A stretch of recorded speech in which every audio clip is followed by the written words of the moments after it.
Cabinet minister Haryana doctor Banwari Lal ji जुड़ गए हैं। सर, बहुत स्वागत है आपका MH1 न्यूज में जुड़ने के लिए। क्या कहेंगे? उम्मीद थी जो रुझान, हालांकि अभी नतीजों में तब्दील होने में थोड़ा वक्त है, लेकिन ये अनुमान था कि आंकड़े यहां तक पहुंचेंगे बीजेपी के लिए? बिल्कुल, जिस तरह से रुझान 4 प्रदेशों के आ रहे हैं और भारतीय जनता पार्टी 3 राज्यों में लगभग बहुमत से सरकार बनाने जा रही है, तो मैं सबसे पहले तो सभी देशवासियों को, मतदाताओं को बहुत बहुत बधाई देता हूं। और जिस तरह से रुझान आ रहे हैं, इससे भारतीय जनता पार्टी की नीति और माननीय नरेंद्र भाई मोदी जी के जन कल्याणकारी योजनाएं और उनकी नीयत पर मोहर लगाती है जनता। और उनका जो पूरे देश के अंदर जिस तरह से उनका जलवा है, पूरे विश्व के अंदर जिस तरह से उनका जलवा है, जनता, भारत की जनता ने, 3 प्रदेशों की जनता ने भी उस पर मोहर लगाई। ये मोदी के चेहरे की जीत आप मानते हैं, या फिर इसको आपको लगता है कि कोई दूसरा फैक्टर भी है जो ज्यादा प्रभावशाली साबित हुआ है?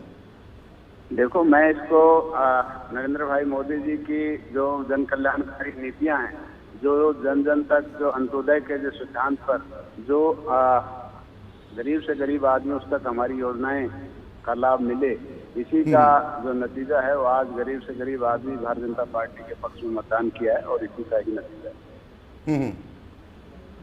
केंद्र की सत्ता से पहले का इसको सेमीफाइनल आप मान रहे हैं? क्योंकि अब लोकसभा चुनाव में भी ज्यादा वक्त नहीं बचा है और कांग्रेस भी कह रही थी कि भाई कर्नाटक की जीत के बाद जो उत्साह कांग्रेस में था, हिमाचल प्रदेश में जीत के बाद कांग्रेस का उत्साह इस कदर था कि भाई इन 5 राज्यों में तो हम सरकार बनाने जा रहे हैं। लेकिन क्या आपको वाकई में इस तरह की उम्मीद थी? खासतौर पर चुनौती सबसे ज्यादा कहां आपको लग रही थी? छत्तीसगढ़? देखो बिल्कुल हमारी पूरा विश्वास था। जिस तरह से हमारी देश की सरकार ने, जहाँ प्रदेश में भारतीय जनता पार्टी की सरकार ने इतने अच्छी कल्याणकारी योजनाएं जनता को दी हैं, उससे हमें पूरा विश्वास था कि हम उससे सरकार बनाएंगे। और निश्चित तौर पर इस जीत से हमारे कार्यकर्ताओं में एक नए जोश का संचार होगा और लोकसभा के चुनाव में भारतीय जनता पार्टी बहुत अच्छा परफॉर्म करने जा रही है। सर, चेहरे को लेकर लोगों के मन में अभी भी सवाल है कि आखिर मुख्यमंत्री कौन होगा? राजस्थान, देखो, मध्य प्रदेश, छत्तीसगढ़, ये तो पार्टी हाईकमान को तय करना है कौन मुख्यमंत्री होगा। ये हमारे लेवल की बात नहीं है। और जो हाईकमान जिसको उचित समझेगा उसका चेहरा आगे आएगा।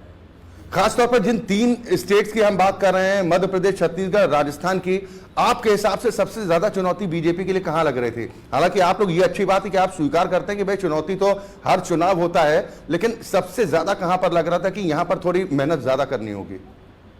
देखो, जो आ रहा था, जो आप लोगों के रुझान भी आ रहे थे, छत्तीसगढ़ में जिस तरह से चुनौती थी, लेकिन जिस तरह से छत्तीसगढ़ में रिजल्ट आए हैं वो उसका मतलब हमें बड़ा वो लग रहा है कि भाई हम छत्तीसगढ़ में जो आपके सभी के एग्जिट ओपिनियन पोल भी जो आ रहे थे कि हमारा भारतीय जनता पार्टी को पीछे दिखा रहे थे, लेकिन हमारी पार्टी ने बहुत अच्छा वहाँ परफॉर्म किया। इसके लिए मैं छत्तीसगढ़ की जनता को बहुत बहुत बधाई देता हूँ कि उन्होंने सही चयन किया।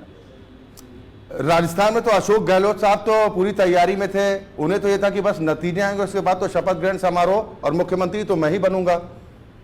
देखो, ये क्या अहम ने खेल बिगाड़ दिया, या फिर आपको लगता है कि कांग्रेस की जो सबसे बड़ी कमजोरी रही है अंदरूनी कलह, उससे उभर नहीं पा रही है? दावे चाहे जितने भी करें, वो तो पूरे देश के अंदर ही इनकी अंदरूनी कलह हर प्रदेश के अंदर भी दिखाई देती है। वो उसका नुकसान तो हुआ ही हुआ है।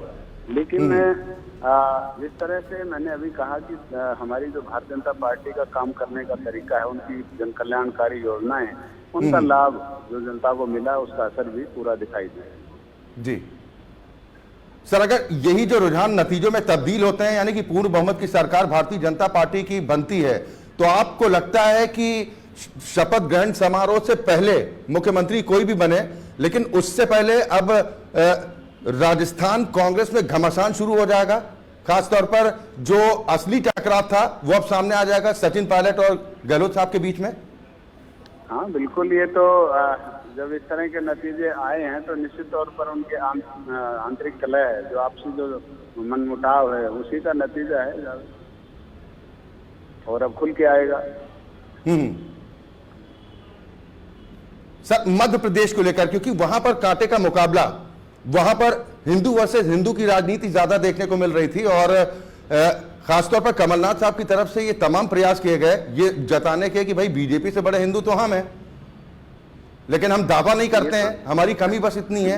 भरोसा क्यों नहीं दिला पाए जनता को? देखो, मैंने कहा कि कोई हम जातिवाद नहीं जाते, हम काम पर, विकास पर हमने बहुत मांगी है। विकास जिस तरह से किया सरकार ने, भारतीय जनता पार्टी की सरकार थी वहाँ, और जी। जन जन तक जो जन कल्याणकारी योजना है उनका लाभ जनता को मिला है, उसी का नतीजा है मध्य प्रदेश के अंदर हमारी भारी बढ़त की तरफ बढ़ रही है।